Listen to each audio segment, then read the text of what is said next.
Hey, all, I just want to give you a really quick update on what is going to be coming up the next week. So I know that you guys probably get tired of hearing my voice because you hear me for both lecture and for lab. And in this 8-week class, it's a lot of it. So I'm going to try to keep this as quick as I can. Just a real quick announcement on kind of where we stand for next week. Next week is another busy week. I'm sorry. I know that it is fast and furious in this 8-week class. So next week is practical and exam week again. So I know that many of you, I'm posting this early because I know that many of you like to use your weekends to really get started and cranking through things. So really quick for exam 2, again, here's all of your information here.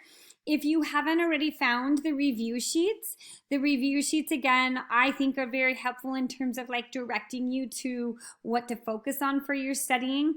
I know that there's a lot of information in these lectures for this 8-week class, so it's tough to kind of sometimes know what to focus on. So look at those review sheets. So last week we did the integumentary system and then the bones, especially kind of focusing on bone as a tissue and then as an organ. And then this coming week we're going to be getting into the skeleton. So these lectures should be pretty nice. We're going to break it up into the axial skeleton, which is chapter 7, and then the appendicular skeleton, which is chapter 8. These will go really nicely with your lecture. So there are, the lecture is slightly different because it's going to kind of talk about the different parts to some of the bones and why they're important. And you may like kind of have wondered like, why do we have like the lamina portion of a vertebra? And so the cool part is that the lecture is going to kind of help you out with that. So in the lecture this week, I'm going to talk about something called spina bifida and how when you have a genetic anomaly or malformation and you don't properly form that lamina, it can allow the spinal cord to protrude out through there during development, and that forms something called spina bifida. So again, don't worry, I get into that in my lecture, but I just wanted you to know there are reasons why you have to know some of these features of the bone, and so the lecture helps to kind of put that together for you. I really think by watching these lectures, and please watch the lectures. If you're not watching the lectures, it is really hard to get through this class without watching those lectures. So take the time to watch those lectures. Again, if you can download or print, even an outline version of these PowerPoints, because you guys can decide how you want to print those PowerPoints. Download those, and if you want to print them, or if you just want to download them onto your computer. And then you can take notes on the side as you go through and watch those lectures. So make sure you do that. Again, you're going to do the exoskeleton and appendicular skeleton. And like I said, those lectures should be nice, and they follow nicely a little bit with the lab as well. So I think that that will really help you kind of make sense of some of the lab. So hopefully that'll tie stuff together. If you can do these lectures this weekend while you're studying for the axial and the appendicular skeleton, that would be my highest recommendation if you can squeeze it in and fit it in. And then you just have to take the quiz by February 7th, but you can take that quiz anytime. If you worked on it this weekend and you want to take the quiz over the weekend, then, you feel free to do that. I leave the quizzes open for you so that you can take them anytime. I just have the due dates, so that way then it encourages you to stay on track. Okay, so that's one of the lectures. Then the other lecture is going to be on joints. And if you can do this lecture early in the week, next week, because I know you've got the practical towards the end of the week, that would be ideal. So again, if it were me and I was doing this course, I would probably do the axial and appendicular skeleton this weekend. And then on Monday or Tuesday, I would probably do the joints lecture. I know that's a little bit ahead of where the schedule tells you you should, but the joints lecture is a little bit more challenging in that it's going to have some new terms for you. And so if you can, maybe make some note cards or Kahoots or things like that of those joints and some of the different types of joints, I think that would really help you and be advantageous that you have that over the week. And then please share your resources. I know that not a lot of people have done that. A few of you have on the Muddiest Point, but if you guys are making note cards, especially if you're making note cards like in a Word document or something for yourself to print, or if you're making Kahoots or things like that to study from, especially for the lecture side, please share those with each other, because everybody studies a little bit differently, and that's why we don't have flashcards for necessarily all of the stuff for the lecture, because again, you guys going through and making those also is helping you study. But also everybody studies a little bit differently for the lecture. So please share all your resources that you have, any mnemonic devices that you have to, remember key structures or the kind of order of things. Please share those with each other. Because I think they're really, really helpful for you guys to have that, especially when you're getting it from each other through the Muddiest Point. And then, again, you have that joints quiz. I'm actually going to move this joints quiz back. I realized that I have that set on Thursday, but I think I'm going to move that back to either the 9th or 10th. So that probably actually the 10th, because you have the practical.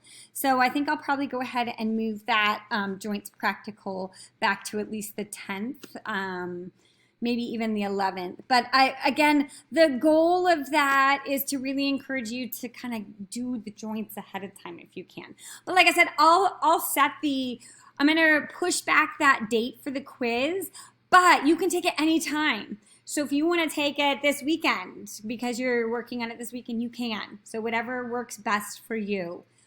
And I will be available if you have questions this weekend. Please email me. So again, you'll see your exam for this is going to be over next weekend. So it will open up February 11th, and I usually give you till the next day to do that. So I have it open that it's February 11th. Let me double check here. Yeah, so it'll open on Saturday at 4 p.m. And so Saturday is, February 10th. So it'll open up February 10th at 4 p.m. So I'll update that date. Sorry about that. And then it will close at 11:59 p.m. Sunday evening. So again, if for some reason you have a work conflict, I know some of you work on the weekends, you work evenings and long hours. So please just email me and I'll work with you on that. Okay. And again, it does require that Respondus lockdown browser and monitor. Make sure you do a good environment check, all those good things. Okay, so let's talk about the lab. So let me go ahead and get you to the lab here. So let's go. I don't know why it was giving me a funky error message up top there. Let's go to the lab here for practical 2. So again, this week, hopefully you got through the axial skeleton last week and then the upper limb and the pectoral girdle.